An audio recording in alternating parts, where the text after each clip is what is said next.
Baik, selamat pagi saudara sekalian. Selamat pagi. Senang sekali bisa bertemu dengan saudara-saudara pada hari ini. Dan saya sangat menghargai kesempatan yang diberikan kepada saya untuk berbicara di sini.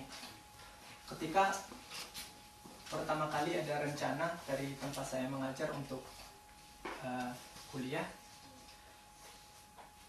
dan karena diberikan kesempatan untuk memilih tempat, artinya bisa kuliah di mana saja selama kualitasnya baik, termasuk di universitas-universitas seperti Gajah Mada dan lain sebagainya. Yang pertama-tama terbesit di dalam benak saya ialah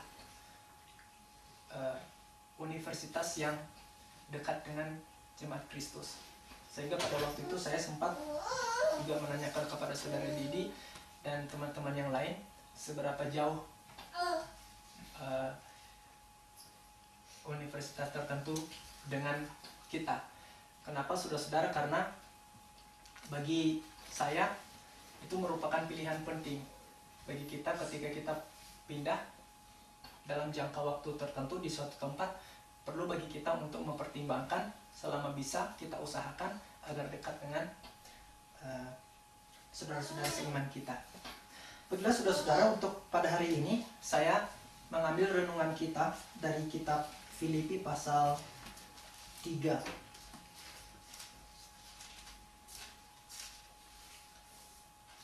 Ayat 10 sampai 15. Tetapi saya ambil bagian A-nya saja. Filipi pasal 3 ayat 10 sampai 15. Bagian A. Sebelumnya saya bacakan untuk kita. Yang ku kehendaki ialah mengenal Dia dan kuasa kebangkitannya dan persekutuan dalam penderitaannya, di mana aku menjadi serupa dengan Dia dalam kematiannya, supaya aku akhirnya beroleh kebangkitan dari antara orang mati. Bukan seolah-olah aku telah memperoleh hal ini atau telah sempurna, melainkan aku mengejarnya, kalau-kalau aku dapat juga menangkapnya, karena aku pun telah ditangkap oleh Yesus. Saudara-saudara, aku sendiri tidak menganggap bahwa aku telah menangkapnya, tetapi ini yang kulakukan. Aku melupakan apa yang telah di belakangku dan mengarahkan diri kepada apa yang di hadapanku, dan berlari-lari kepada tujuan untuk memperoleh hadiah, yaitu panggilan surgawi dari Allah dalam Kristus Yesus. Ayat 15. Karena itu, marilah kita yang sempurna berpikir demikian. Saudara-saudara, ayat 15 sengaja saya bagi karena sepertinya bagian A ini merupakan kesimpulan dari ayat-ayat sebelumnya yang kita baca. Yang menarik saudara-saudara ialah kalau kita memperhatikan misalnya ayat 12, ayat 13 dan 14. Di sini tampak Paulus memberikan tips kepada kita. Bagaimana sebenarnya Paulus itu menjalani hidupnya, menjalani imannya. Tetapi dalam hal seperti apa saudara-saudara? Ada konteksnya. Nanti kita akan ke sana. Namun yang perlu kita perhatikan terlebih dahulu ialah bahwa di dalam Roma pasal 2 ayat 23 misalnya, dan ayat-ayat seterusnya di dalam konteks itu, Paulus menyoroti sikap orang Israel yang begitu sombongnya, yang begitu bermegah dengan memiliki hukum Taurat. Roma pasal 2. Orang Israel begitu bangga. Mereka berpikir karena mereka adalah umat pilihan Tuhan, lalu mereka memiliki hukum Taurat sebagai bukti dan sebagai ikatan mereka terhadap Tuhan, karena di dalamnya adalah hukum-hukum Tuhan. Mereka begitu bermegah atas itu. Mereka begitu puas atas apa yang mereka miliki. Sehingga Paulus mengatakan, kamu bermegah dengan hukum Taurat, tetapi kamu sendiri sebenarnya melanggar prinsip-prinsip hukum Taurat itu. Di sini kita bisa melihat bahwa Paulus menyoroti kebanggaan yang salah yang dimiliki oleh orang Israel.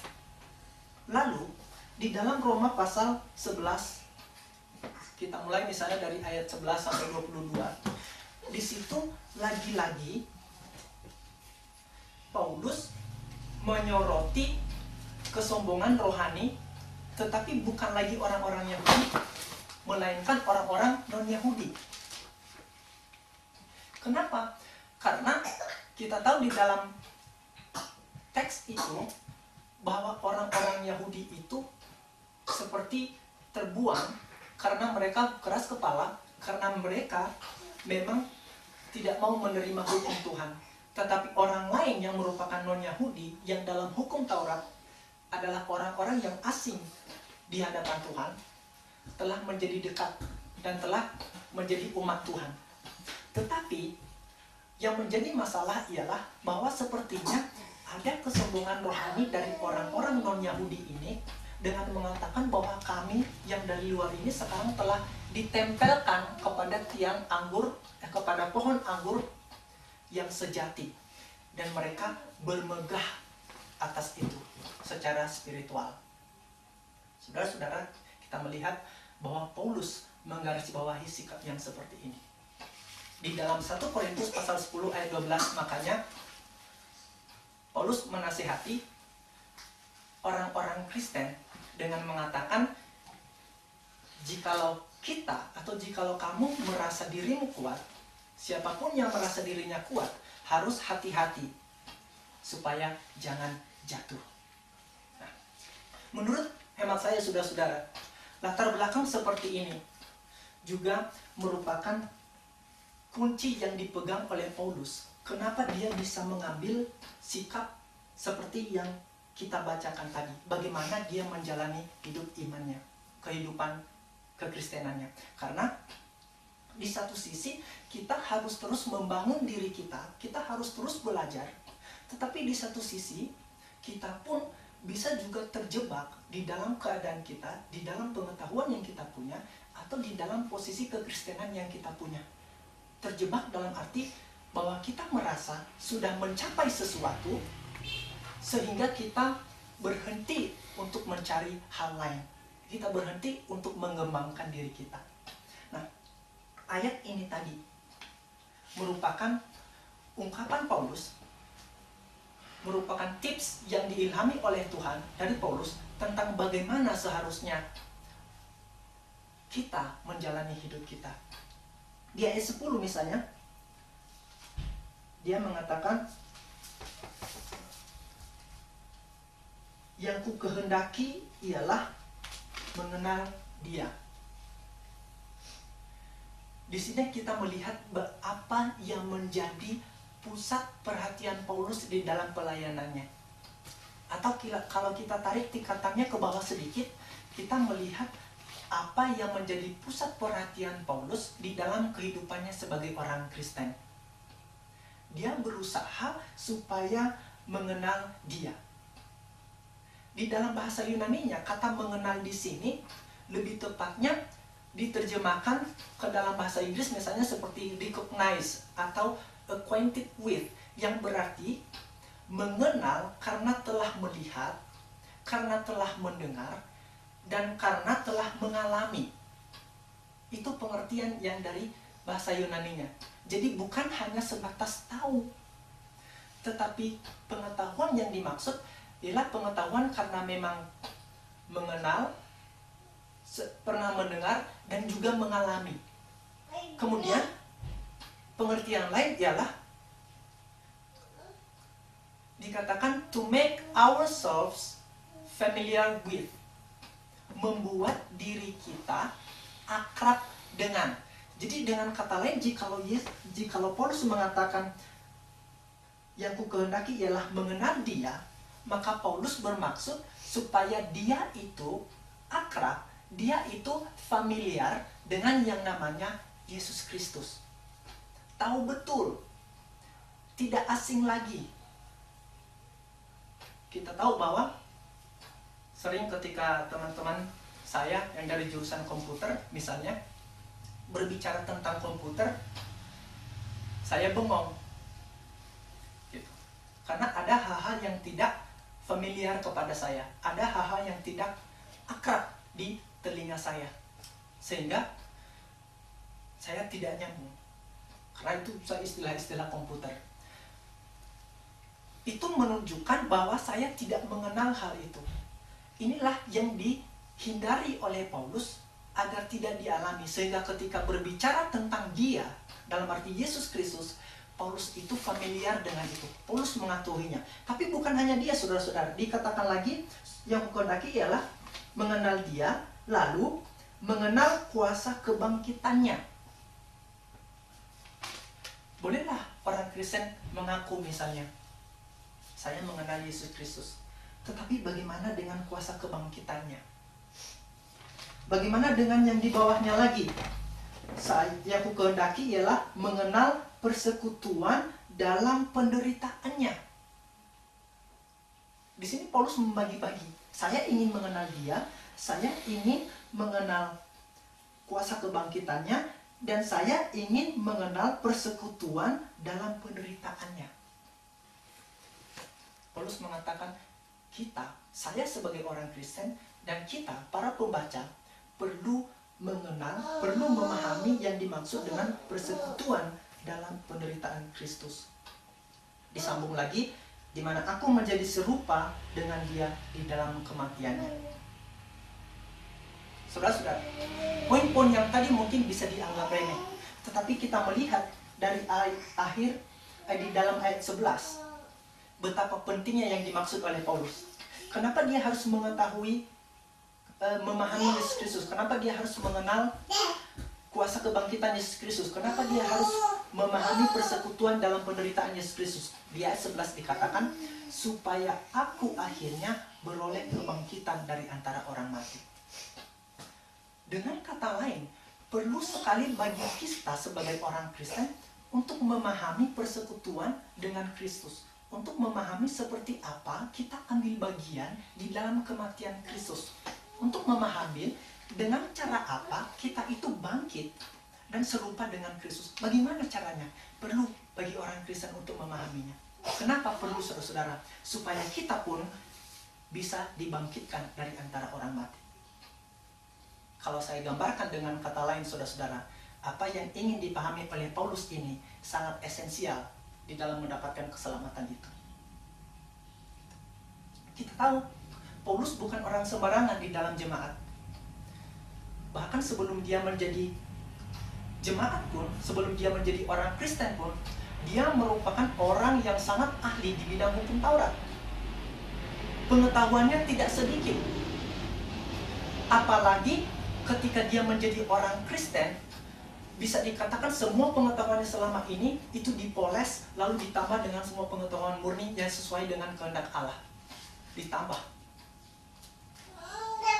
Kita tidak bisa mengatakan ketika Paulus menjadi orang Kristen, maka semua pengetahuan yang dia miliki tentang keyahudiannya itu hilang. Tidak hilang, saudara-saudara.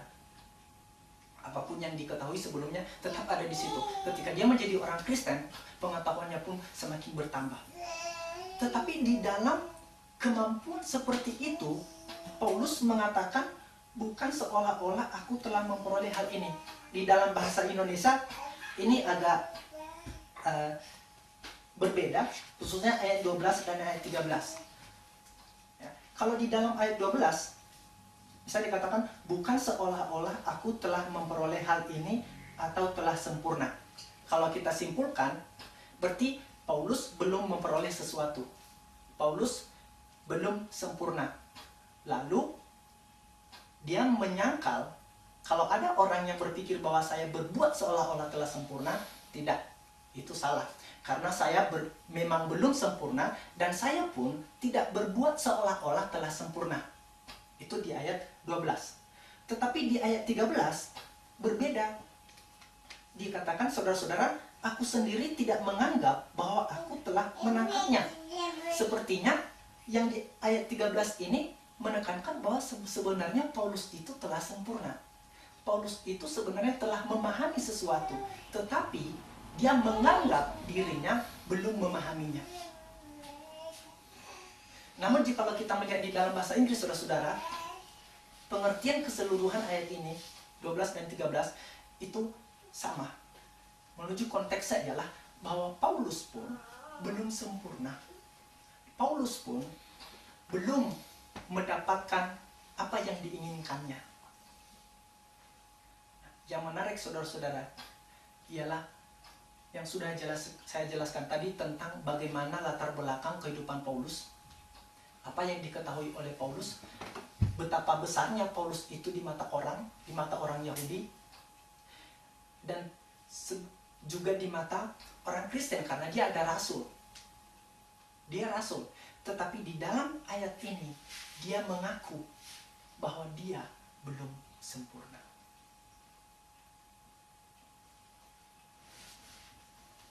Ini merupakan pengakuan yang benar-benar menjadi teladan bagi kita.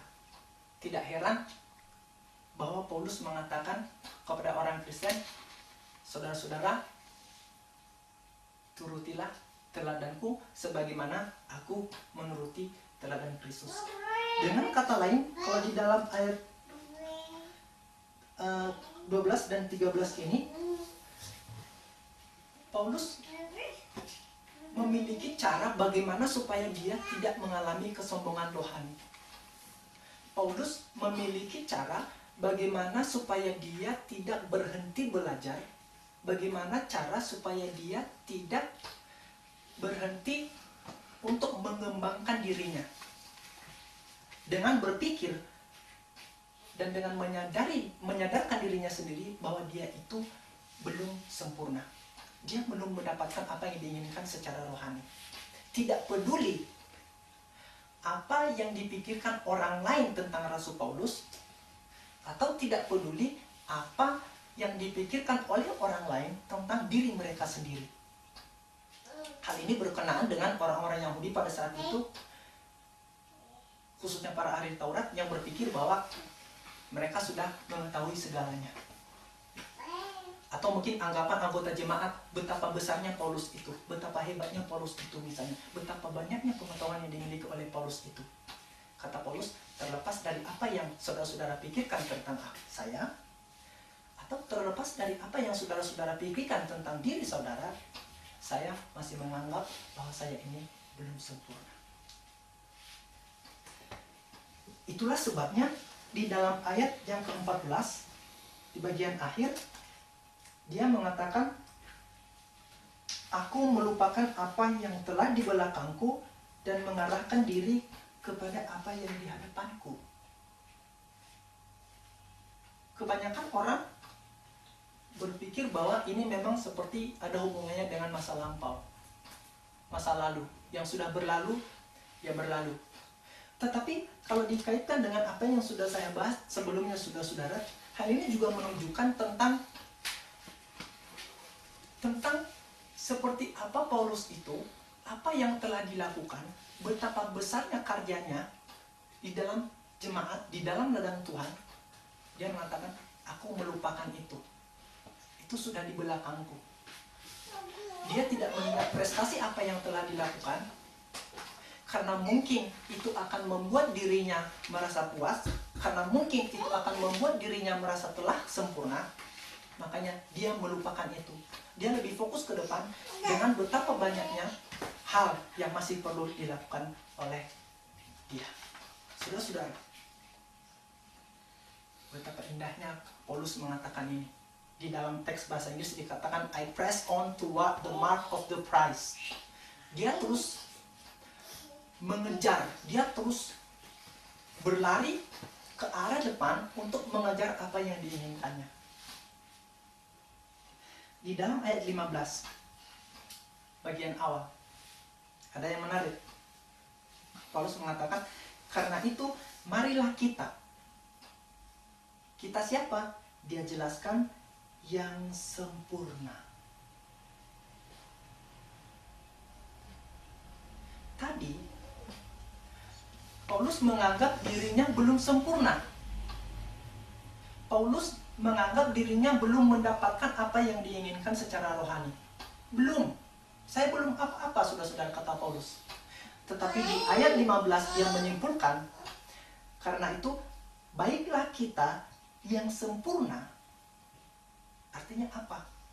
Berarti Paulus di dalam tingkatan tertentu sempurna, di dalam arti telah bertumbuh secara rohani. Dan ada orang lain, dia tidak menutup kemungkinan itu, bahwa ada para pembacanya yang sudah juga mencapai kedewasaan rohani di dalam tingkatan tertentu. Apa nasihatnya kepada orang-orang seperti itu? Paulus mengatakan, berpikir demikian. Seperti apa? Seperti Paulus menganggap dirinya bahwa belum sempurna. Jadi dengan kata lain ialah, meskipun kita telah dewasa secara rohani, kita menganggap diri kita telah dewasa secara rohani, tetapi baiklah kita berpikir bahwa kita belum dewasa secara rohani. Kenapa, saudara-saudara? Karena itulah kuncinya. Kita tahu secara jasmani pun ketika kita puas terhadap apa yang kita miliki, maka kita berhenti untuk mengembangkan diri. Hal yang sama berlaku di dalam kehidupan rohani. Ketika kita masuk sekolah, ini kita berpikir, berbangga ketika kita sudah masuk di satu perguruan tinggi misalnya, maka selesailah sudah. Bukan. Justru ketika kita masuk di dalam satu perguruan tinggi, maka itulah awal bagi kita untuk membuktikan. Kita belum mendapatkan nilai kita, saudara-saudara. Kita belum membuktikan kita itu bisa atau tidak menempuh pelajaran di tempat itu. Apakah kita bisa berhasil untuk mencapai apa yang kita inginkan? Apakah hasil kita bisa memuaskan? Yang disayangkan, banyak orang Kristen yang berpikir bahwa yang menjadi target adalah menjadi orang Kristen itu.